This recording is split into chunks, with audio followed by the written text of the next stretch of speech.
Watchers in the Fourth Dimension. You may well die, but then again, so might all of us. Sounds like savages. That's another victim, another death. It was pointless leaving. Hello and welcome back to Watchers in the Fourth Dimension. I'm Anthony. I'm Don. I'm Julie. And I'm Reilly. And I invoke the special galactic law against them. At the end of our very last story, The Massacre, a new companion, Dodo Chaplet, stumbled on board the TARDIS. This week, we're covering her first full story as we tackle the Ark. Dodo, of course, was played by Jackie Lane. She had previously been in shows such as Compact, The Villains, and The Caucasian at Crescent Circle. This was actually her very last acting role, and after her time on Doctor Who, she goes off and becomes a theatrical agent instead, and she will represent both Tom Baker, the Fourth Doctor himself, and Janet Fielding, who we'll see later on the show as companion Tegan Javanka.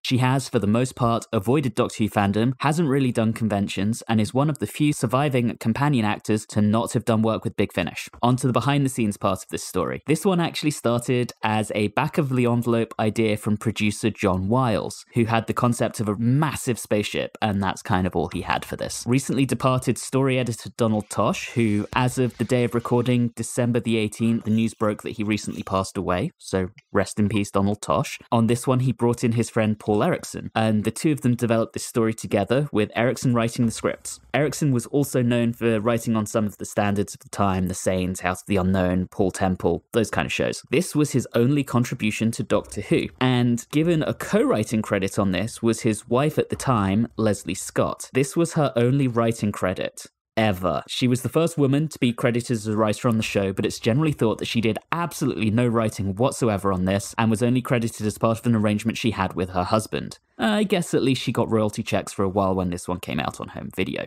In the director's seat, we have Michael Emerson. This was also his only contribution to the show. He was heavily responsible for the visual style of the monoids and was also responsible for naming them. He had also worked on Compact along with Jackie Lane. And after this, he was story editor for 2 episodes of Out of the Unknown before he retired from television production and went down a new career path as both a theatrical and literary agent. So this story is literally killing people's careers. Musically, this story once again reused Tristram Carey's score from the Daleks. This was the 3rd time it was reused, and if anyone's concerned that this could be the last time you'll ever hear it, I can promise you that it will make one more appearance. Hurrah! In the designer seat, we have the legendary Barry Newbury returning for the 7th time, and no, it's not the last time we'll see him either. Prior to this, he'd done most of the historicals, so it's actually quite nice to see him tackle some science fiction. That covers our behind-the-scenes information for this one. I have responsibility for the short summary this time around, so here goes. The TARDIS lands on a gigantic spaceship where new companion Dodo proceeds to threaten the all-white survivors of humanity and their dark-skinned guests with a cold. We have an exciting retread of the Sensorites covered in 2 episodes rather than 7. And then we return for the final 2 episodes, which see us come back to the same place, but 700 years in the future, where the not slaves can now speak, have overthrown their Caucasian overlords, and are shown to be savage and stupid brutes who can't help but brag about their secret plans in front of the humans, because yay for negative stereotypes. An invisible deus ex machina, who just happens to have built things for humans to come and live in, because that's the colonial dream, insists that everyone coexists happily. And our heroes leave again, having put the humans back in control. Hurrah for colonialism. Christ. So, with that, I'm going to move us on to our discussion so I can shut up, and we'll start with episode 1, The Steel Sky. All right. I really enjoyed the opening. It's at first you're thinking like, oh, well, boy, these are really alien life forms we're seeing here. But then you realize, oh, actually, they weren't trying to use exotic animals to stand in for alien life. No, it really is Earth animals. And then you have that great close-up of the monoid, and it's striking. It looks good. It's a good little mysterious little setup, opening shot. I like it.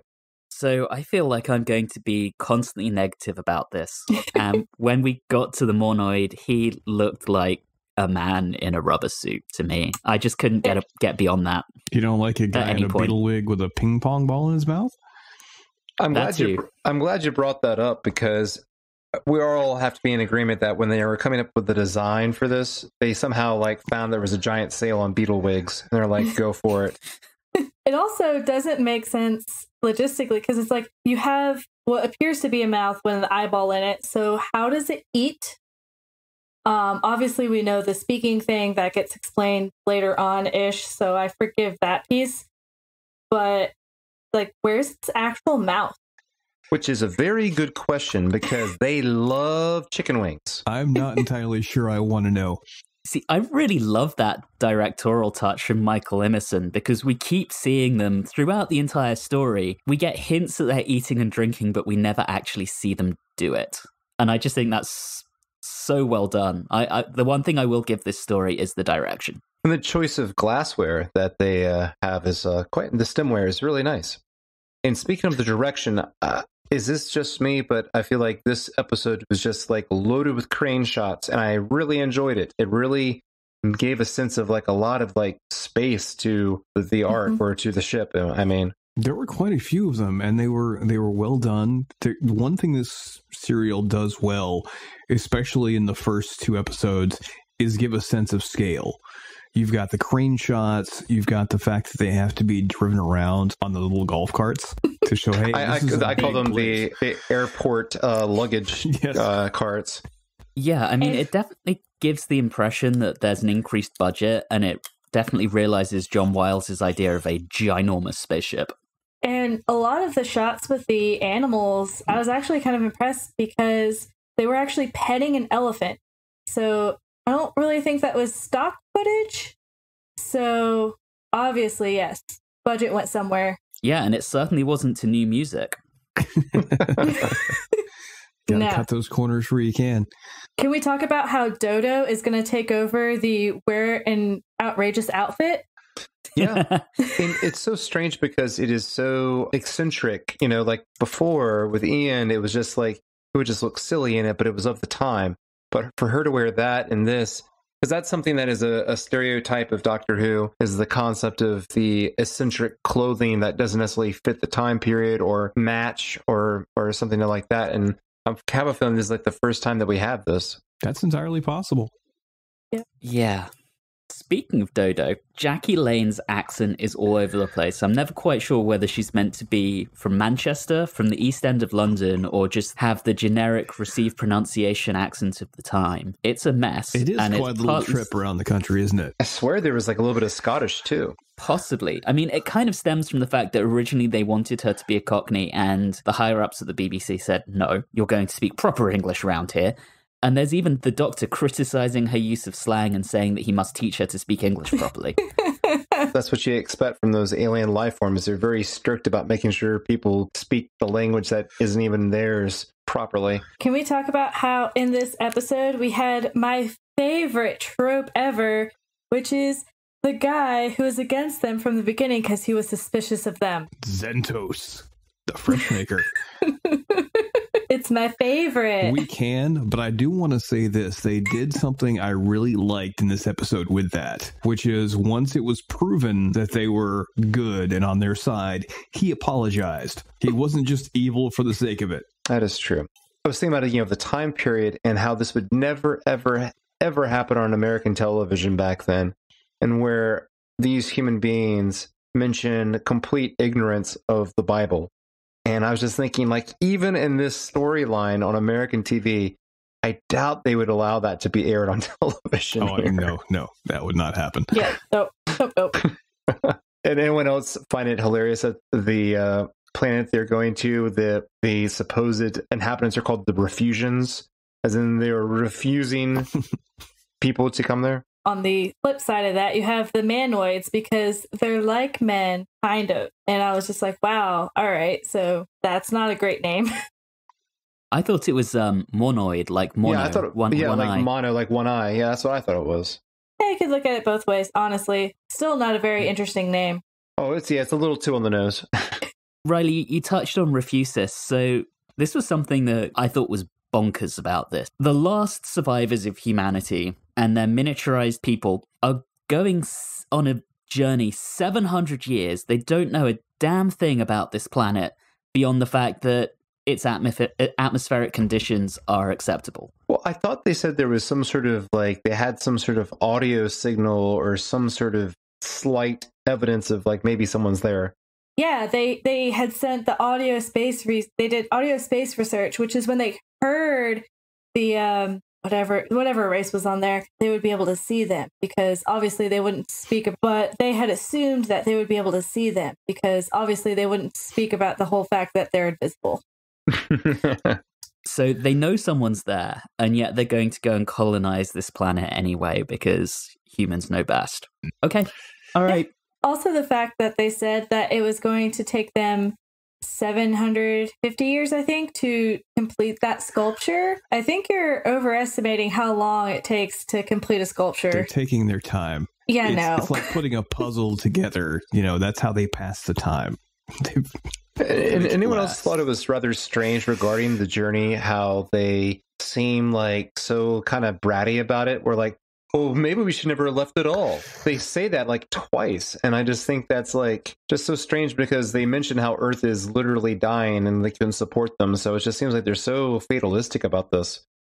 In one of the episodes, we even see the Earth plunge into the sun. Guys, would you really rather die or are you just going to chance it? What I also find interesting, it's done across the board on so many sci-fi shows or any other type of thing. They're all wearing the same thing. Their clothing is always the same. There's an identical, not like variations thereof. I'm like, are humans really the only people who have decided that, oh, I can wear a green t-shirt and this person can wear like a red like pullover, whereas all of these other races are just look exactly the same. It is a pretty common sci-fi trope. You've got basically a monoculture rather than having individual characters within. I'll say this now. I think I like the first 2 episodes better than the second 2 of this. One of those reasons I give for that is because the monoids didn't even have names. They just called themselves by a number. And that felt very, very lazy. And they were like basically interchangeable. I think it's just out and out racist, to be honest. I figured we were getting to that. I mean, it doesn't really say much about the monoids like civilization or their culture where they don't even themselves have names. They just have numbers. I'm with Don, and I think the first 2 episodes are a little better. I'll go into reasons why when I do my roundup, but I'm of that opinion as well. So let's kind of move on towards episode 2. The plague is taking root and the monoids are starting to drop like flies and humans are getting infected. And Dodo has a little freak out. I guess the doctor did say that she reminded him of Susan. Except the difference here is that she's dealing with like the concept of that she may have like murdered the entire future human race by having a cold compared to just getting spooked by something. It's a minor thing. It's her first trek out into, on the TARDIS. So she really wasn't believing them for the longest time. So all of a sudden she's like, oh, first I have to believe you. And now it's, oh, I think I actually did something terribly wrong. I can get a little bit of freak out moment. Yeah. Yeah, fair enough. I like this special effects regarding the space burial. That was enjoyable. So speaking of the space burial, this was another thing that made me very uncomfortable. Dodo's watching it and directly compares the monoids to savages. Again, there's a lot in this that makes me very uncomfortable. It's made worse because apparently the monoids at some point were a spacefaring race. Because didn't they come to Earth and then hitch a ride? And that's also adds to the problems that Anthony is mentioning, is that there really is not even a good enough backstory given about them.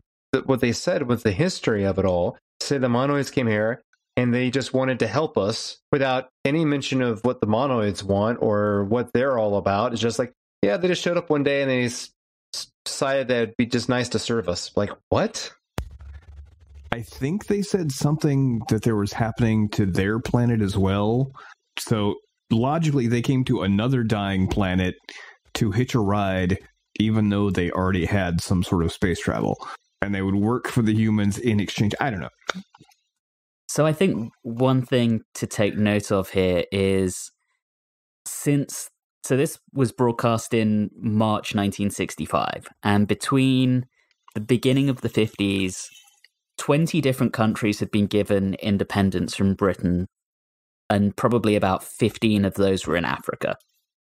Britain had a fairly open visa policy to its former territories, and often people from those countries came and were referred to as guests, as the Guardians refer to the monoids, and they took on a lot of the menial jobs. So I really feel like there's almost a direct parallel being made here.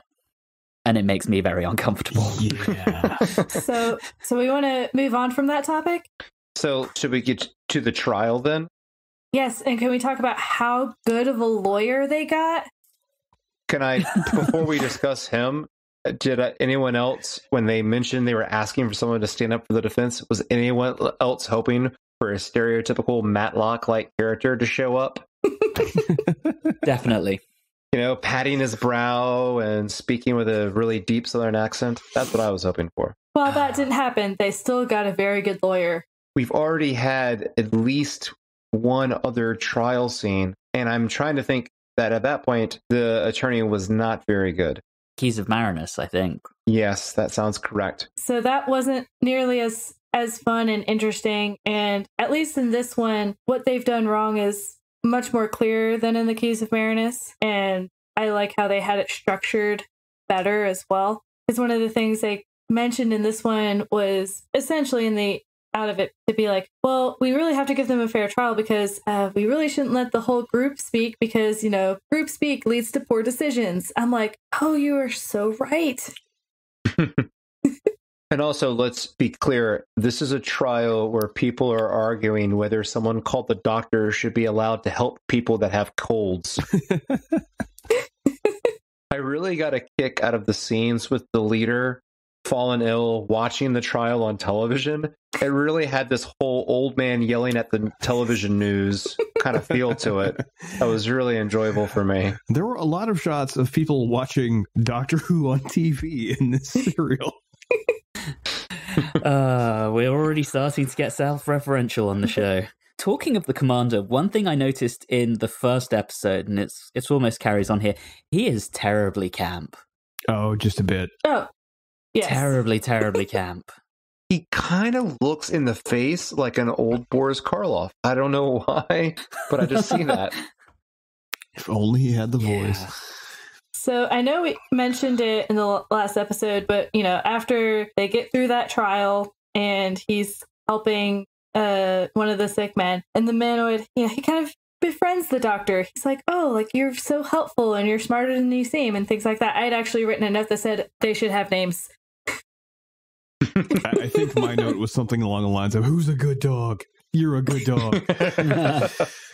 I think that one was called John, and just around the corner were Paul, George, and Ringo, obviously. Also, did anyone else catch the, I'm pretty sure it was the sound of like a really loud squeak of a chair being dragged during the exposition where two of the human beings were explaining that the doctor was acquiring animal membranes, I believe, in order to make the vaccine. You can hear like a or something in the background that was not edited out. Just that's the only obvious error. I mean, outside of questions about the writing, only obvious like production error that I could find. Almost like an episode of Watchers in the Fourth Dimension when someone, might be me, is clicking and turning pages while recording. Or bottles and glasses clinking. Yes. So I think the most unrealistic thing about this whole thing is how fast Steven's temperature dropped. Oh, it's so sudden. Yeah. I'm like, that's not how the body works. It doesn't happen in a matter of seconds. It's perfectly timed to when Dodo's doubting the cure. And I was kind of confused about that because my question was that seems very lucid, but in pain with the fever. And then when he's cured, he just passes out. I would think passing out would be a bad sign, not a sign that he's doing well. Because when I saw him drop like that, I'm like, oh God, things have gotten serious. And it's like, oh no, he's better now. Oh, okay. If his fever clears, it actually does make sense because then he's actually in good enough health that his body knows that he can actually get rest as opposed to fight. Yeah, no, that's actually fairly common. Is you become more lethargic after you've gotten better. My mom's a nurse. I've seen it before. So with the cure being rolled out, we do get the destruction of Earth, and I thought that was a really cool effect. Yes, it was. The way that was done. I will say there are some decent effects in this episode. As I said, I thought the direction and the design is stunning. It's just a shame about so much else. The direction is very good. And can we get to what I think is one of the best cliffhangers we've had so far? Oh, yeah. Yes. Isn't that nice? I mean, what I think I love is that it's a full setup and then delivers at the cliffhanger, in which people are watching this. And I just would love to know that, like, people are watching this episode. Well, I'm talking like people that can't see it on their, streaming devices, to see that there's 2 more episodes afterwards. There was that wrapping up sense, like, okay, everyone's better. All right, the doctor, and as Don was saying, our suspicious guest star has come around and has apologized, and everyone's gathered around, and it's a victory lap, and we head back to the TARDIS, and everything seems to be over. And just so it gives that false ending that I really, really like, only for us to then lead into, uh-oh, something's changed, what's gone wrong. It's wonderful. The thing to keep in mind with this is, at the time, the overarching stories weren't given names to the general public, right? So calling this the Ark was a production team thing. What they would have seen in Radio Times were the individual episode titles, so they never knew when a story would start or end. So this feels, to your point, Reilly, very much like you're getting to the end and we're going to be moving on somewhere else next week. And they yoink that back. It's awesome. It is so good. I believe that they've gotten lazy with the titles of the episodes because they're really boring now. They really are in this serial. I like the Steel Sky, but the Return is just, okay, whatever. Yeah. The Steel Sky is quite metal. The Return, we're going back to the early 50s with that. So, speaking of the Return, we're 700 years later. And the monoids have taken over. Like I say, live by the monoids, die by the monoids. One thing that's interesting is Monoid 2, I wrote down the name, describes it as a, quote, recent revolution. So it wasn't even necessarily at the time of the flu or in the immediate aftermath of the Doctor and team leaving. It's very, very recent. We're told that it's because the humans basically lost the will to live and to rule. And so the monoids came in and took over. Wasn't that somehow, I thought they explained it as a result of the cold or the plague that came through? Yeah, it mutated and came back and killed a bunch of them. What gets me is, if it was recent, but it was taking so long on that statue, did they just rush the head at the very end? It's a great shot. I'm glad it's there, but I have questions as far as how logical that is. I mean, we are in the 57th segment of time, so, I guess recent is relative. Mm-hmm. And if you do have a revolution, are you just going to go, hey, let's finish the statue real quick that was here? That's important. Not only did they say that they were kind of losing the will to live, but they were also implying that the Guardians were really dumb. And so it could have been that the monoids were actually building that statue and the Guardians just didn't actually realize it, that they were changing the head of it. Because I know you're right. They called them dumb because they allowed them to work on things to make them speak, allowed them to speak, which to me that doesn't seem dumb because while they were a servant class, they didn't actively hate them. So it seems like wanting them to communicate wouldn't be a terrible thing. I don't know. I like my headcanon of them just like building the statue and the Guardians just not realizing it. I think it's genius. Wait a minute. Don't we have 2 eyes? Silly monoids. Oh shit, we've been betrayed. Why do the monoids like to speak about their plans so loudly when the humans are around, but then there's a scene when there's literally no one there except us as the viewer and they huddle to discuss their plans? Because they're bad guys in the 60s sci-fi TV show? Fair. It's not well done in my opinion. That said, the oppressive monoid regime has, I think, the best thing ever. Prison kitchen? The security kitchen. Yeah. That was almost, I almost used that. Instead of the invoking galactic law, I almost sentenced all of you to the security kitchen at the beginning of the show. I mean, there are worse places. Yeah. There are plenty of chicken wings. That's all. In the security kitchen, we come across a human called Maharis, and this isn't particularly important, but I was very much reminded of Arrested Development when George Michael is trying to come up with a fake name and he calls himself George Maharis, and you get that little caption on screen, George Maharis, risk taker. And I just, all through it, I couldn't help but think of that. I liked the stereotypical human collaborator traitor character. I really enjoyed him. I don't know, because that seems like that's such a like 1950s sci-fi kind of thing of the human who like collaborates with the invading aliens, you know, for either immoral or what they believe moral purposes, only for them to be like treated like dirt and killed off by the aliens later. I almost felt bad for him because he seemed so shocked that they weren't planning. But he does inform everyone about the bomb. No, so that he does, you know, come around and realize like, okay, may I put a little too much faith in these monoids? Yeah. Speaking of the monoids, so they all have that very stereotypical evil voice. It's, to your point, Don, they're bad guys. They've got to do bad things and have evil voices. And they can get away with the evil voices because since they have to speak through that device, you just argue that, well, it's the device that's doing it. True. Does make me question why the humans gave them evil voices. Yeah, they got to download like a voice pack or something for like Waze or something to change that up. You know, get like, you know, Sesame Street character or something. They should have given them all the voice of Brian Blessed. Would have been amazing. And not only did they have numbers as names, but those numbers were on their little colors. Yeah. So people could tell them apart. I approve of name tags. Because they all look the same. That sounds oddly familiar. Oh, wait. We're back to the Sensorite. All right, so I want to talk real briefly about some on Refusions. Are we talking about the Refusions? Before we even get there, let's talk about these little spaceship things, the landers that they have. First off, Rumble was very concerned about the noises that it was making. So that's number one. And then I actually kind of liked the design of those, though. It was like, it's very small, compact, which is great for when they just need to get a few people down. I actually like that. Because all of your people are miniaturized. So that made sense. And I like that we got some exterior shots of those. Yes. So those little space capsules, they actually, I know it was 15 years earlier, but they remind me of the capsule from the 1980 Flash Gordon movie. The interior of that, where Dr. Zarkov kidnaps Flash Gordon and Dale.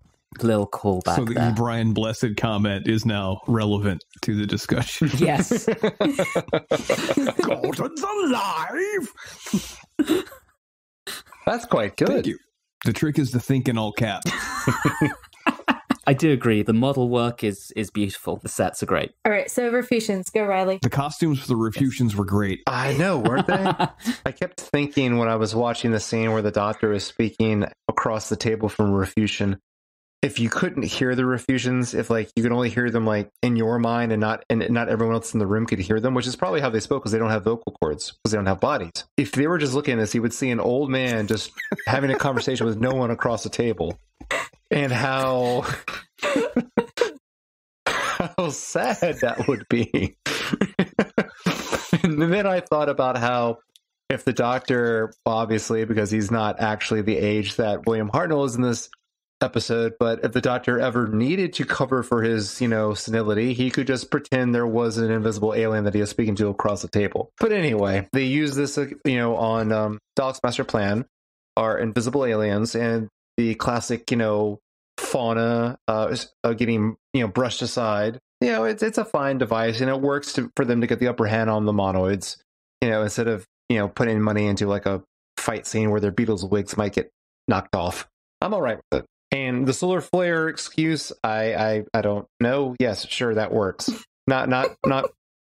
I actually preferred it when it was referred to as a galactic accident. Oops. That was so wonderfully vague. I mean, don't ask questions. Just to keep harping on, so the Refusions want the humans to come, and they've gone to the effort of building dwellings for them. They've built castles and the like. That's the colonial dream. You're being invited to come and civilize, and, you're being welcomed. I mean, I actually have to applaud their interior design. Oh, it's beautiful. Oh, yeah. Very 60s. Very, very cool. I mean, to be fair, if you've had a terrible galactic accident, you can really only be heard. I guess you get bored, so maybe you take up interior design. You need to find other outlets for expression. There you go. Oh, and may I point out while we're talking about the interior design, it would be amiss not to mention the monoid, very threatening to break more vases. And that's what really got the Refusion angry. He spent a lot of time building this wonderful home for a human, only for a monoid to go up there and wreck the place. Savages. Yeah. The only good monoid is one that's bringing you chicken wings. that is true. Oh, Lord. With the vase breaking and Monoid 2 going to tell the Monoids to come and kill them, that basically brings us into episode 4. The Bomb. The Bomb. This episode was not the bomb. No. It was not. That is true. I couldn't resist. No, I mean, I wrote it down as the bomb, but you're absolutely right. It is not the bomb at all. In fact, this would be, I would argue, the worst episode of the 4. I mean, that's saying something. I don't know. We already mentioned the first 2, actually. I thought they're all right. Yeah, that's true. This is a really uncomfortable idea that's realized pretty well. It's competently directed. They did the effects well, but oh my God, it is so racist and colonialist and kind of ageist if you consider that the monoids look like the Beatles. But there's your Sandifer explanation right there. I was going to say that's one of the arguments. Is it's not just colonialist. It's really where Doctor Who itself becomes conservative. Yeah. So you've got the rallying against youth culture with the Doctor berating Dodo over her choices in language and the very obvious Beatles wigs, as you point out, Don, as signs of youth culture. These kids with their long hair and their eyeballs in their mouths. And, if you want to go on this even further, it's always been a very insidious propaganda device to infer that, youth culture, left-leaning, or immigration being compared to a disease that infects people. And we have a cold that infects the human beings, brought on by Dodo. To further kind of emphasize things, Monoid 1 makes it very clear that he's running a totalitarian dictatorship. He talks about, the slightest sign of opposition from Monoid 4. And in all fairness, his name is 1. I mean, how is he not supposed to expect that he's in charge? Especially when you have ones like 63. 63 is really low on the totem pole. True. Yeah. So the bomb. Where is the bomb? Ooh, could it be in the statue? No. So this is where I struggle now. We just talked about how we were confused as to how it was a monoid after, it took them so long to build. How in the world did they hide a bomb in the statue without anyone noticing? Wasn't it supposed to be like some sort of weird indestructible stone or something? Yep. Yes. Yeah. And on top of that, I mean, even if one assumes that recent revolution was not recent in a way that we would deem it, but had been, 300-400 years before episode 3 takes place, and all the humans were in the security kitchen, that means the monoids have got some really long-term planning here. Really long-term. Yeah. Things don't add up at all. No. I think this is what they call in business third act problems. The other problem that I had, so with the Refusions, whether or not they're just invisible or they have no bodies, things like that, the big question is, if they have a body, then how in the world did they fit in the little spaceship, but then also be able to lift the statue? Or if they don't have bodies, how were they able to lift the statue? Magic? Maybe they have really well-honed psychic powers. Also known as magic. Magic space abs? We shouldn't have to be taking stabs in the dark to figure this out. To be fair, the planet inhabited by mysterious godlike beings has been used often in sci-fi. Star Trek did it. It happens. Star Trek will do it. It hasn't happened yet. Sorry, I'm not thinking fourth dimensionally. My apologies. How dare you? We have our stereotypical, the monoids turn against each other in order to convince the others that Refusions are bad, and then they just continue to fight each other until the majority of them are dead. congratulations, savages. Monos. Yes. And then the Refusians are like, well, humans, you can stay here, but only if you make peace with them. They just spent 700 years and went from being the oppressors to becoming the oppressed. How are they going to make peace? It's not going to happen. Yep. Yeah. Yeah. It's just asinine at the end. You know, the Refusians will say, oh, we'll let you settle here as long as you promise to be peaceful. Really? I mean, really, all they have to do is just not deminiaturize the monoids and boom, peace. And you kind of get the nasty feeling that the monoids are probably returned to either being in servitude or, to your point, Don, just not allowed to have a genetically viable species. Yay, oppression! We do get a cliffhanger into the next story. Yes, we do. Yeah. This was. Are you speaking about Steven's shirt and how gaudy it is? Oh, we were talking about the Doctor and how he's starting to disappear. I mean, the next story is mostly missing, so you won't actually have to watch that shirt moving for 3 out of the 4 episodes. I was so ready. I love when there's crazy outfits. You do get to see it in episode 4, though, Julie. Okay. Before we do our metrics, etc., one question for you guys. Do you think that this was intentionally racist, or do you think this was kind of a product of the time where people just didn't kind of realize how offensive it actually was? Because this story was very popular at the time. I think it's a product of its time. You can try to find insidious motives here, but I think if there were, it'd be a bit more blatant or more clear, because that's the thing. It's you have to put yourself in that mindset, and if that's all you know and you're raised in that time period in that society, you're not really understanding that an outside perspective outside of your own, really. That's my view of it. I honestly don't know. I would like to give it the benefit of the doubt and say, oh, it's just a product of its time, but it's pretty blatant, uncomfortably so. Yeah, it's one of those uncomfortable things where, especially visually, it doesn't help. It'd be one thing if they tried to turn everything on its head and the good guys be what look like what we would consider savages or things of that nature, what I've seen done in certain other sci-fi shows and things like that. But it does seem way too obvious for it not to be done. I think that they were able to get away with it because of the time.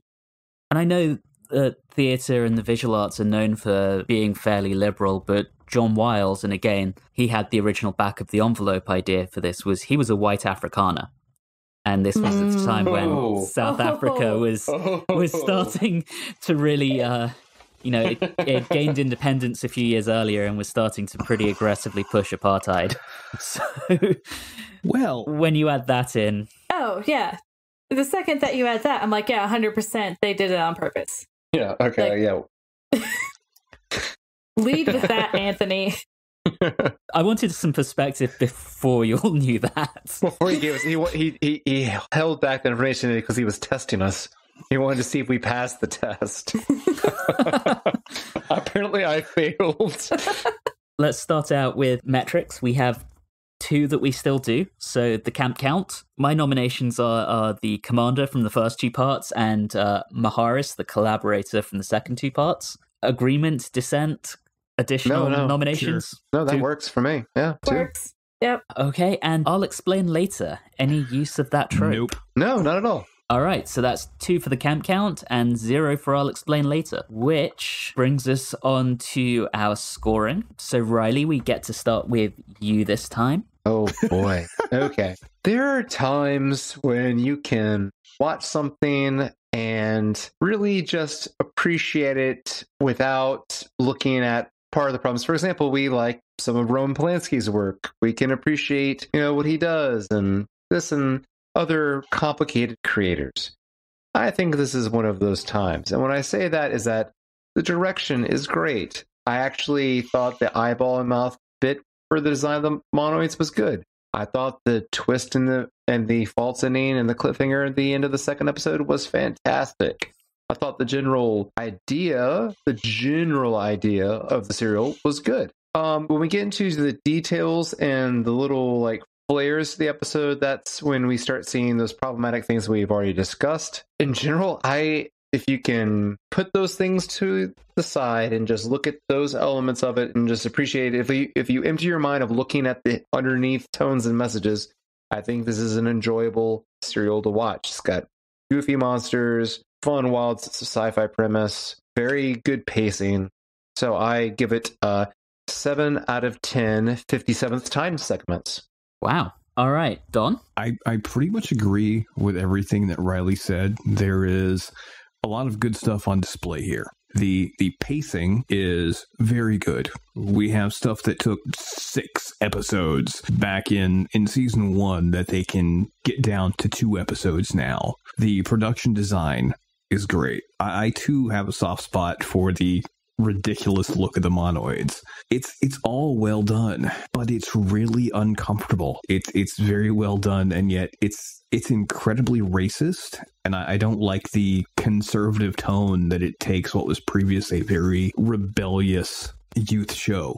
That bothers me. For the good things, I'm gonna give it 6.5 chicken wings out of 10. Julie, over to you. For the most part, I agree. I can say that all the direction was good, set design was good. The fact that they didn't have a new score, that's upsetting to me, especially because half the time I was saying I'm not impressed with how they realized that. I do have to touch on that. Also, the fact that we went through this and we barely talked about Steven and only talked about Dodo a little bit. So it really seemed that there wasn't much that the companions were doing here, which is part of the big point of the show, is them going on adventures as well. I'm going to give it 6 Minoid statues out of 10.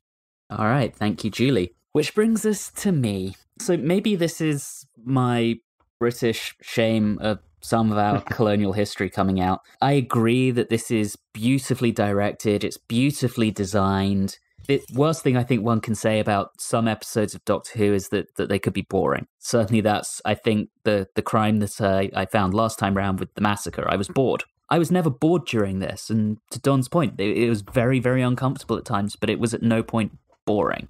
But it's ridiculously uncomfortable. To me, the racism is just blatant. I don't think anyone would get away with making this in 2019. It's one of those things, you know, when Disney launched Disney Plus and some of their archive TV or movies, they said, you know, this was a product of the time.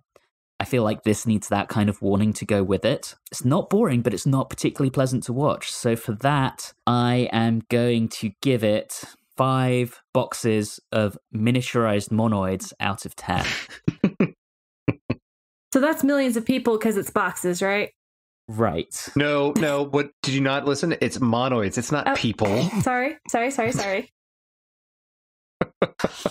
All the people in the 57th segment of time look like us. Monoids don't count as people. That's the entire theme of the serial. Wow.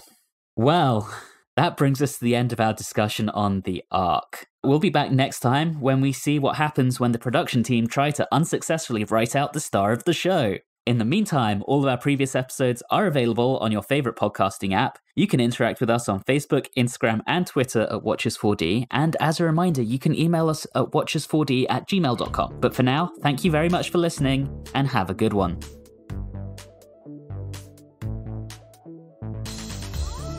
You have been listening to Watchers in the Fourth Dimension with Don Smith, Reilly Schreck, Julie Philippek, and myself, Anthony Williams. This episode, George Maharis, Risk Taker, was recorded on Wednesday the 18th of December 2019. As a public service announcement, racism is awful and has no place in the 21st century, let alone in the 52nd segment of time. It's definitely a good thing that this was the last of John Wiles.